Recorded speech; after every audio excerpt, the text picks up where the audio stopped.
Oh, yeah. Wow, what a crowd. Great.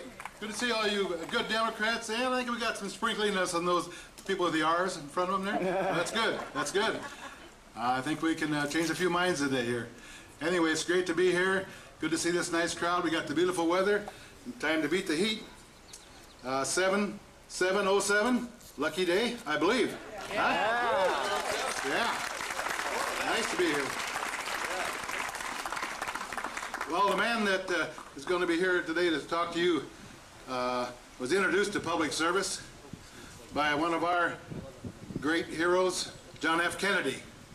And he inspired him to get into public service.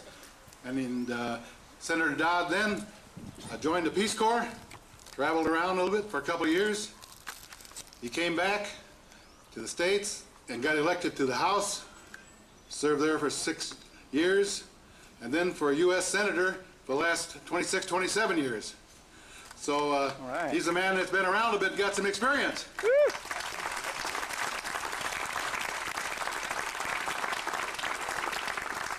I don't know if you remember all these things, and he's got such a resume, I won't begin to go down the whole length of them, but what I do remember is he was the author of the Family Medical Leave Act, which was a big deal for a lot of people, and did a lot of good.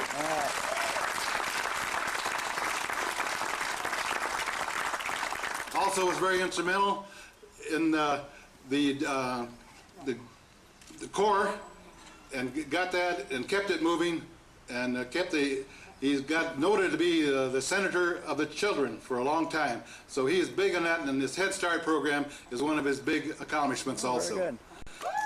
Yeah. I'm voting for him. Yeah, he rocks. He's now chairman of the Banking, Housing, and Urban Affairs. He's one of the senior members of the Foreign Affairs Committee, which is a big-time thing, which now we need to rebuild all the damage that's been done with our foreign relations. So this man is ready and willing to hit the road running. We don't need any on-the-job training for this man. I'll guarantee you that. He's brought his wife, Jackie, and his daughters, Grace and Christina, along. Oh, good. And we guaranteed him some nice, good Carroll County, Iowa weather, and we gave it to him. So without further ado, the man you came to listen to, the senior senator from Connecticut and candidate for president of these United States, Senator Chris Dodd. Okay. Hey! Thank you very, very much. Thanks, Butch, very much. Thank you, Carroll County. Now, this is a great day and a wonderful weather, and I'm actually Art Garfunkel on weekends here. It's a side job I have here, and I've got someone who's going to come out in a few minutes and share a few thoughts and songs with you, who's been on the road with us the last several days, a great friend of mine for more than 20 years, a constituent as well at my point, lives in Connecticut, and asked to come along to Iowa a number of weeks ago, and I said, well, how about over the 4th of July? And he said, okay. So we've been traipsing around western Iowa over the last 2 days and having a great time, and you're in for a great treat in a few minutes to hear from Paul Simon. But before that, I want to tell you why I'm here, and I want to thank all of you for coming out this morning and listening to yet another Democratic candidate for president. I know there have been a lot of us around the state. Hard not to run into us over the last couple of days here in Iowa, as we've been going from river to river, between the Mississippi and the Missouri River here to make our case to you and talk about the issues that are important to all of us. As we gather here today, of course, there are people gathered all over the world in live earth today dealing with the issue of global warming, and it's a big issue. I know you care about energy issues here in Iowa. You're making a big difference on these questions every day. I'm preaching to the choir, obviously, if you come out here and you're concerned and care about the fate of our country, where things are, how much is at stake. First of all, let me thank Iowans. The fact that you give us a chance to come out here and make a case to you. Over the next 190 days, Butch, the people of Iowa are going to make a choice as to who will prevail or win in these caucuses that come up in January. You're not only likely to choose the nominee of the Democratic Party, but you're very likely to choose the next president of the United States. And that's a heavy burden in many ways, but you've battled this burden well over the years. You've made good choices. I like to do this the Iowa way, doing these house parties, these small gatherings, where you don't just come in and give a speech, but you also engage in the good conversation, the back and forth, to talk about the critical issues of our day. And all of us, I think, regardless of party and ideology, particularly understand our country is not on the right track. We want to get back on the right track, both at home and abroad. We want to see our country once again be optimistic and confident and strong to make a difference for the generation coming along.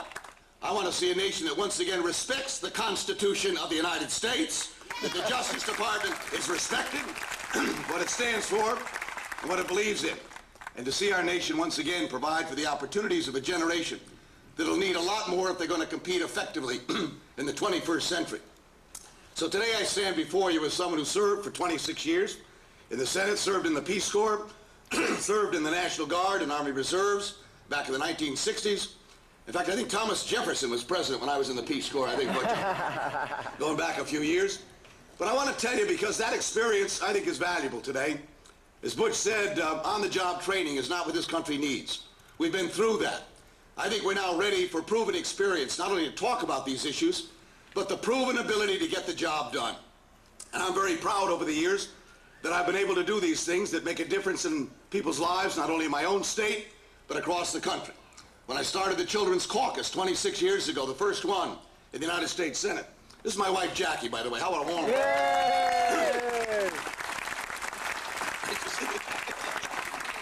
It's always nice to have your wife along here to give it a little water. This is water, too. I want you to know that. It's not that kind of a concert. No, not that kind of a concert. No, there was a time, but not... But I had black hair in those days. A lot of things are different today than were in those days. But the whole point being, and simply put, is this, that obviously, going back over the years, the Family and Medical Leave Act, child care legislation, election reform issues, financial services, trying to get things right. In every single case, I did it with a Republican. I say that to you because no one party is going to solve all these problems, quite candidly. We don't elect a king and a queen in November of 2008. We elect a president of the United States. And what's been missing, in my view, over these last number of years is leadership that has reached out to all of us to remind us that we're one country. Despite our geographical differences or differences from here to there on various issues, we all want to believe we're in this together, making a difference not only for each other, but for those who will come after us. To inherit this remarkable land, we've been given custodian of it, a stewardship for a short time. It's just a brief amount of time, you and I, to get this right and to keep it right. And I don't think it serves our country well to have political leadership that spends most of its time trying to point out the differences between us instead of talking about the commonality we share as Americans. That's the kind of leadership I grew up with. When I was asked 1,000 times over the years, why did I join the Peace Corps in the 1960s? The simple answer I've given for 40 years is because an American president asked me to. He asked a generation of us to be involved in something larger than ourselves. Some went to the Peace Corps, some went to Vista, some went to the military, some got involved in the Civil Rights Movement, some went to the Justice Department, but all of us, and as I look out here, I see some gray heads, remember those days, how good it was and how great it felt to be an American, to felt like you were making a difference in our country. And I want to see us get back to that spirit again in our nation, where we're all coming together as one people here. That common sense of purpose to get this right for our kids. I've got two very young children. I've got a 5-year-old and a 2-year-old. I often point out to audiences, at 63 years of age, I'm the only candidate for President of the United States that gets mail from AARP and diaper services. I have a rather broad reach here when it comes to constituent interests in our country. And you'll meet shortly Grace and Christina. Grace was born about 48 hours after 9/11 in Arlington, Virginia. In fact, from the hospital in Arlington, you could look out and see the Pentagon still smoldering on September 13th when she arrived. And like any other parents and parents over the eons, they look at their children and wonder what kind of a country, what kind of a world, what kind of future they'll have. On those days, it was a roller coaster ride of emotions. To watch my firstborn, our firstborn, arrive and then look out and see the Pentagon still smoldering, really wondered what kind of a world she was going to grow up in. And as much as any other reason, I'm standing before you today because of her and her sister, and because of your children and your grandchildren. You and I bear a collective responsibility. Not just those of us who seek your support and votes, but all of us have a responsibility to get this right. I don't want us to be the first generation of Americans. He's known of Paul because of his remarkable contribution to the fabric of our culture. For 4 decades, a remarkable record of contributing to the popular music and culture of our country. And it's one that we were talking last night from generation to generation. I wish all of you could have seen a scene last night in our buses. We were traveling from Sioux City down here to Carroll. My 5-and-a-half-year-old and Paul Simon on the guitar making up songs together. I'll tell you, one of the great scenes and sights I'll hold for the rest of my life. This is a person who cares about kids, cares about our country, came out here to be a part of this experience of meeting folks in Iowa. Would you give a great Iowa welcome to a great American treasure, my friend, Paul Simon.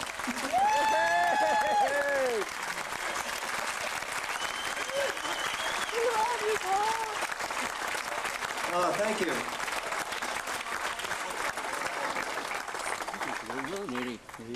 Get off, get off. You don't want me to sing with you? I could be Artie. You don't look like You don't look like him.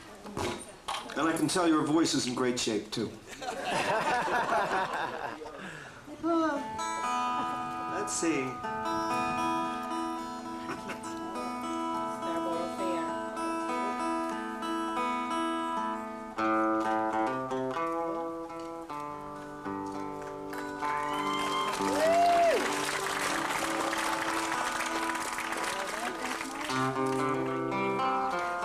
Sound of Silence.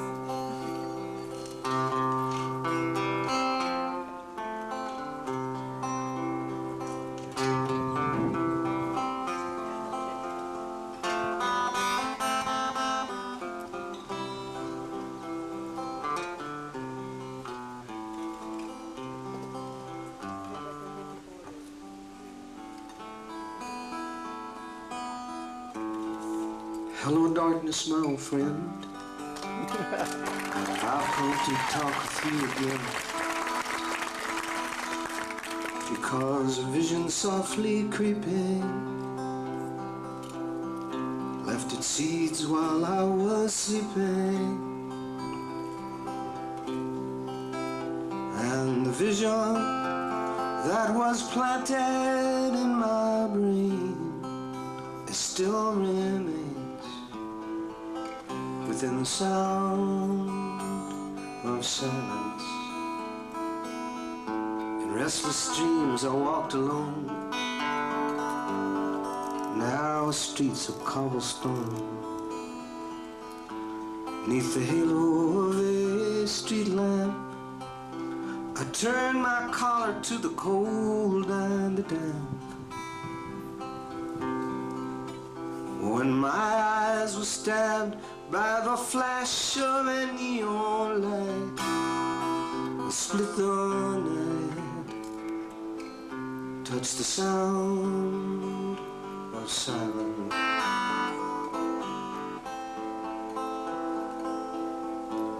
In the naked light I saw 10,000 people, maybe more. People talking without speaking, people hearing without listening, people writing songs that voices never share. No one dare disturb the sound of silence. Fool, said I, you do not know. Silence like a cancer grows. Hear my words that I might teach you.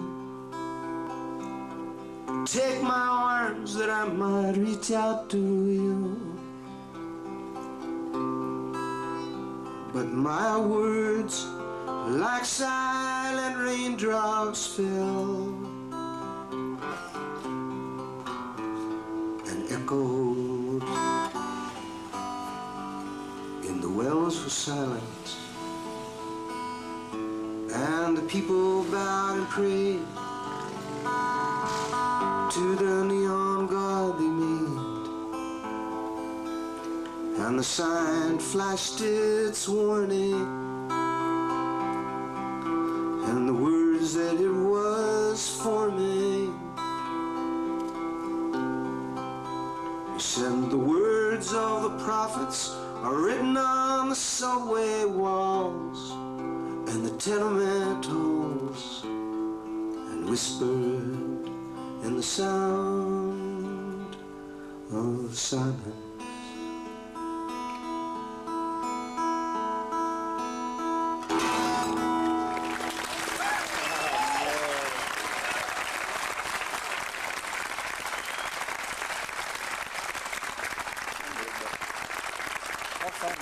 Right there. All Simon. Somber way to open a performance. Thank you. Let's see. I'm playing the songs that I remember on the guitar. Oh, the boxer. Diamonds on the soles of her shoes. I need to have Ladysmith Black Mambazo. Well, I don't need to have them. It's just without them, I'm no good. Okay, the boxer.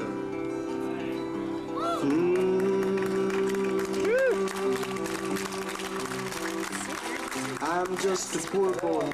My story is seldom told. I've squandered my resistance for a pocket full of mumbles, such are promises. Lies and jest, still a man hears what he wants to hear, disregards the rest.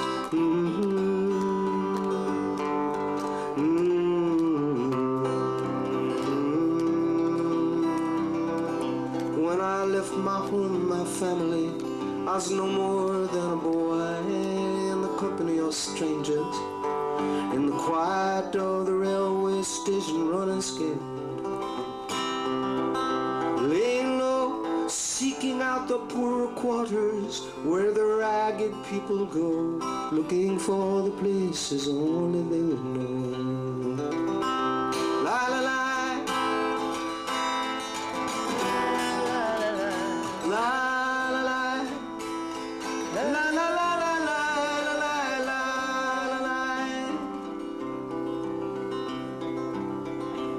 Asking only workman's wages, I come looking for a job, I get no offers.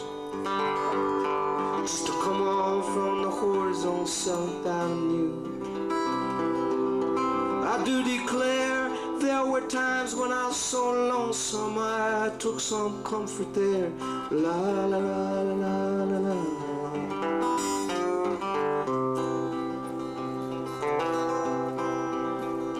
Now the years are rolling by me, and they are rocking evenly, and I'm older than I once was, and younger than I'll be, but that's not unusual. No, it isn't strange, after changes upon changes, we are more or less the same. After changes, me are more or less the same. La la la, la la la la la.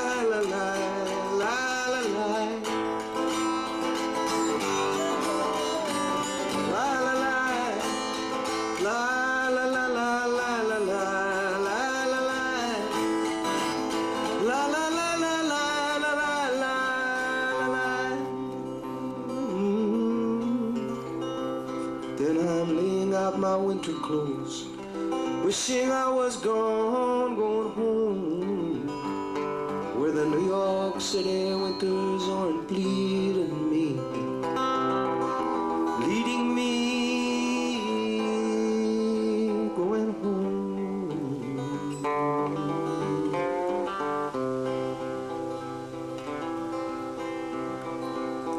In the clearing stands a boxer, a fighter by his trade.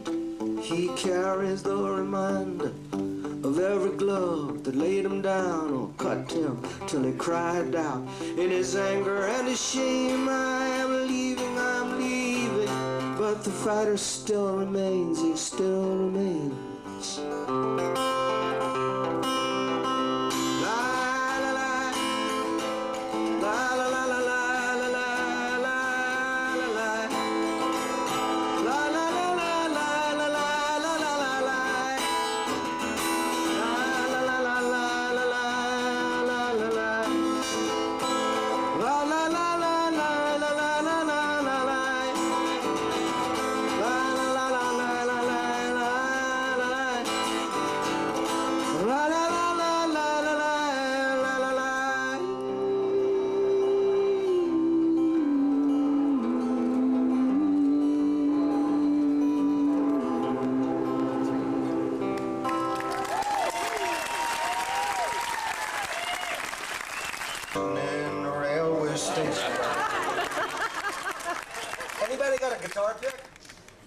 thought I had one, but I don't. Oh, I got one.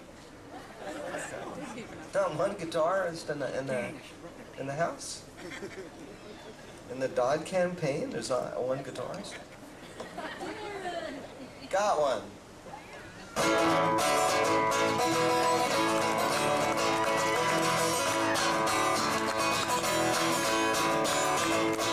Hey, mama pajama rolled out of bed. She ran to the police station.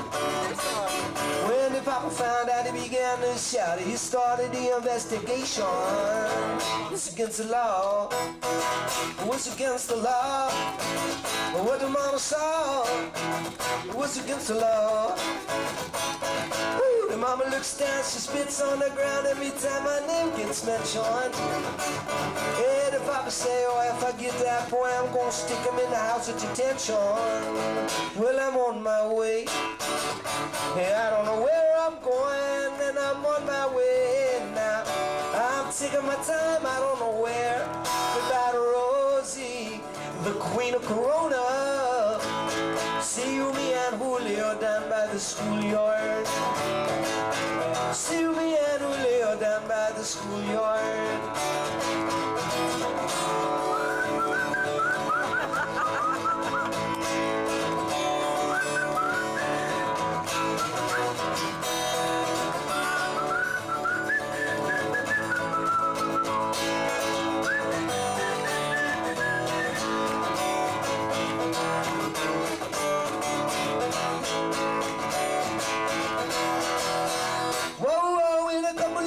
Come and take me away, but the press let the story leak. Now when the radical priest come to get me released, we was all on the cover of Newsweek, yeah, and I'm on my way. And I don't know where I'm going, and I'm on my way now. I'm taking my time, I don't know where. Goodbye to Rosie, the queen of Corona. I'll see you, me and Julio down by the schoolyard. See me and Julio down by the schoolyard. See me and Julio down by the schoolyard.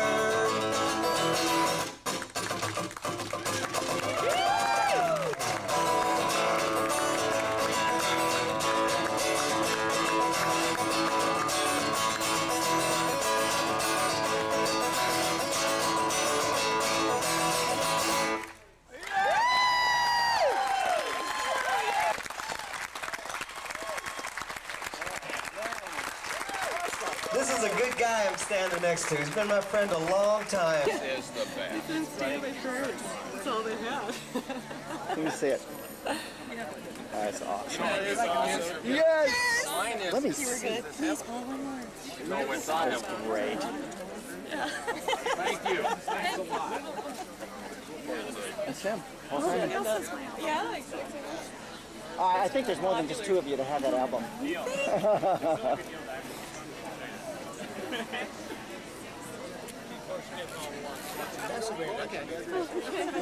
Thanks, David. We're going to be, excuse me, there's always something walking sort of towards the bus.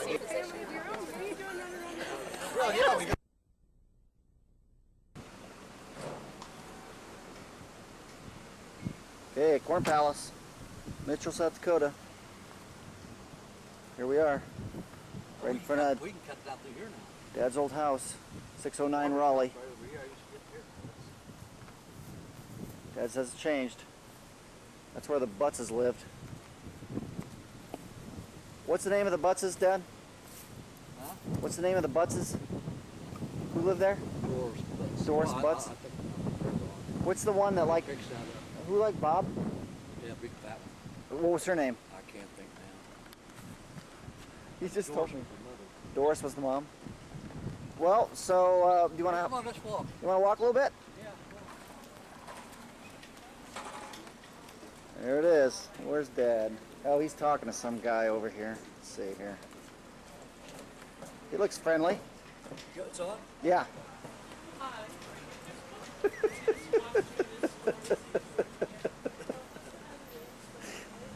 Old Zeke.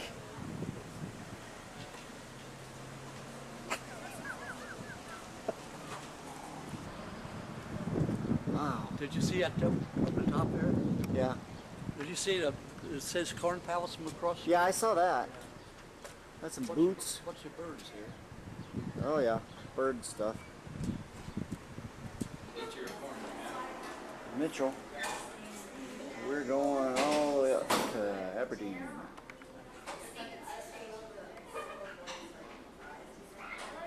That's what time we're here. 10 minutes to. They always get the big stars here. Night Ranger, Weird Al Yankovic. Only the big stars. 1967 Corn Palace. It's beautiful. The year I was born. What's that? Like, one of them had caps on. Oh, back in 1927. My dad always had them. That's when Mom was born, this year. Oh, yeah? Was it? Yeah, 1927. It's nice and over here, man. All right. This one was when Chloe was born, 97. Check that over there. That's real pretty too, I think. Yeah? Yeah, it's all made of corn.